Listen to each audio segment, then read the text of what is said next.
You did not choose to become this. You were marked from the beginning.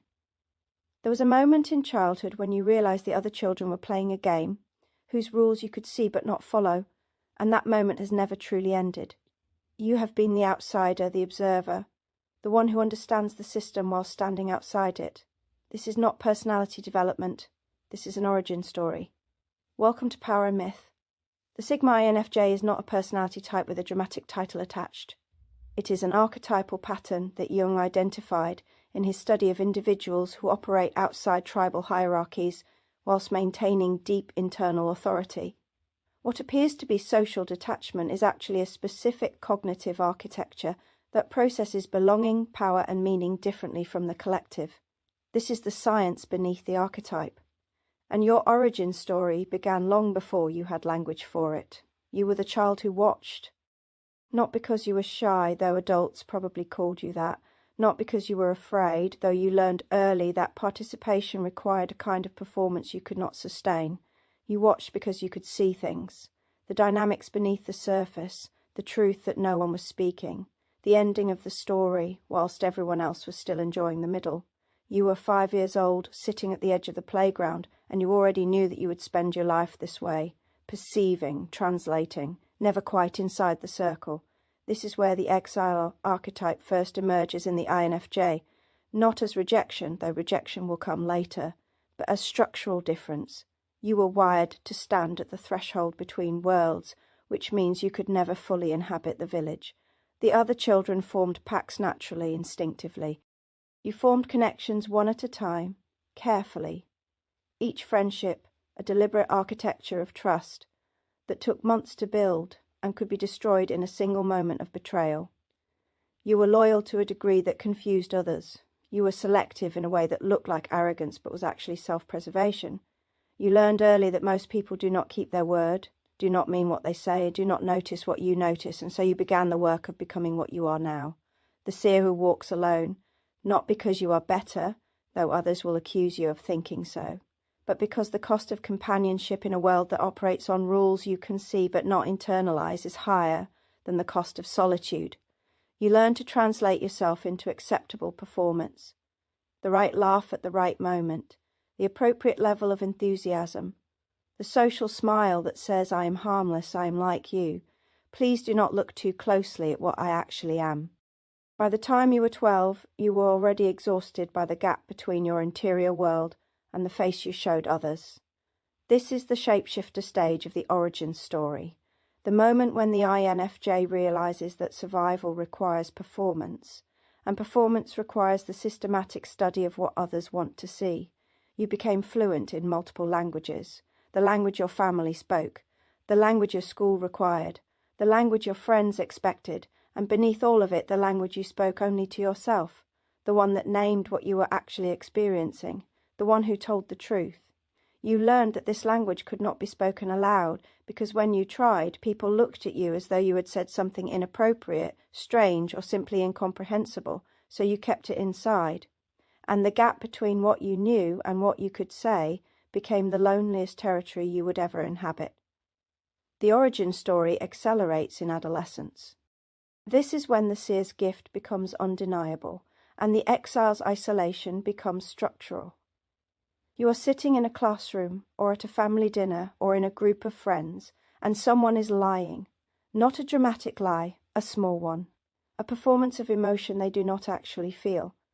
And you can see it, the micro-expressions, the tonal inconsistency, the gap between their words and their energy. You know they are lying, and you know that if you name it, you will be the one who is wrong, because everyone else seems to believe the performance. So you sit alone with the knowledge. This is the wound that creates the archetype. Not a single traumatic event, though those may come later, but the accumulated weight of perceiving accurately in a world that rewards consensus over truth. You begin to understand that your pattern recognition, your intuitive knowing, your ability to see 10 steps ahead, is not a gift that others appreciate. It is a threat. Because if you can see what they are hiding from themselves, they cannot be comfortable around you. And so you learn the final lesson of the Sigma INFJ origin story. You learn that belonging and authenticity are, for you, mutually exclusive. You can have connection if you're willing to perform, or you can have integrity if you're willing to be alone.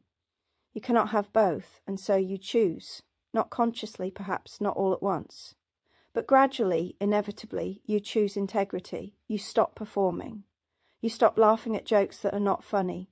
You stop pretending to care about conversations that bore you.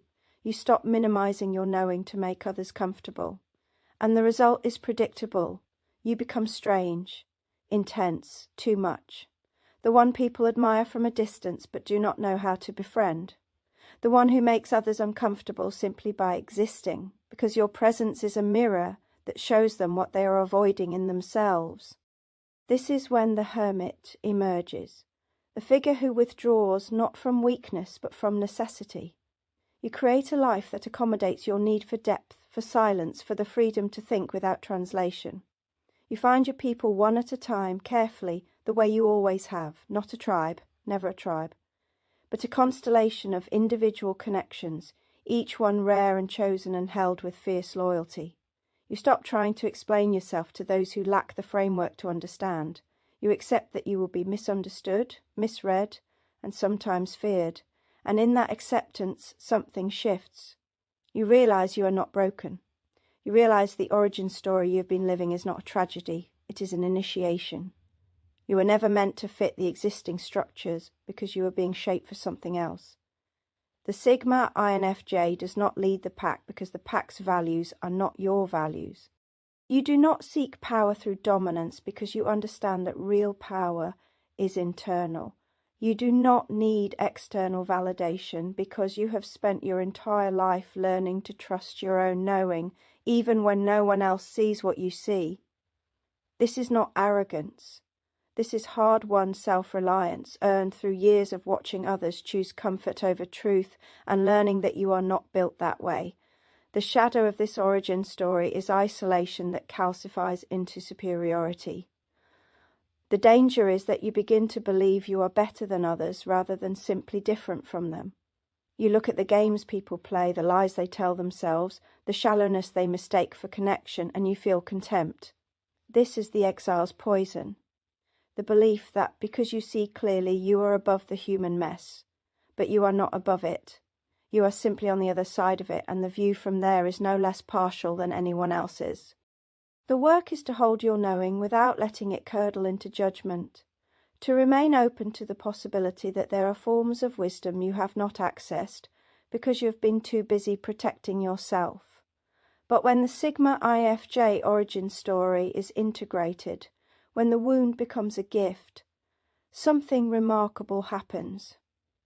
You become the one others seek when the surface explanations stop working, when someone's life falls apart, and they need someone who can see the pattern, who can name what is actually happening, who will not flinch from the truth.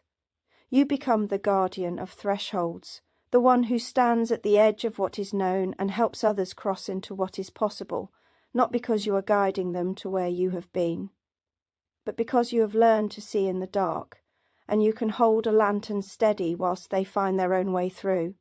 This is your inheritance. This is what the origin story was building toward.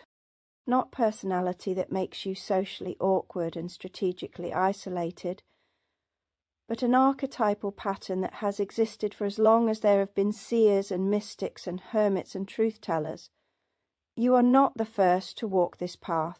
You will not be the last, and the loneliness that shaped you is also the forge that made you capable of work that others cannot do, work that requires seeing clearly, thinking independently, standing firm when the collective sways. This is not about being better. This is about being different in a way that has always been necessary. If this felt like finally understanding where you came from and why you are the way you are, I want to hear from you. Which moment in the origin story landed hardest? The childhood observation, the adolescent shape-shifting. The moment you chose integrity over belonging, tell me in the comments. And if you want to continue exploring this territory, subscribe. This is Power and Myth, where your origin story is not a wound to be healed, but an initiation to be honoured. Until next time, find your power, know your myth,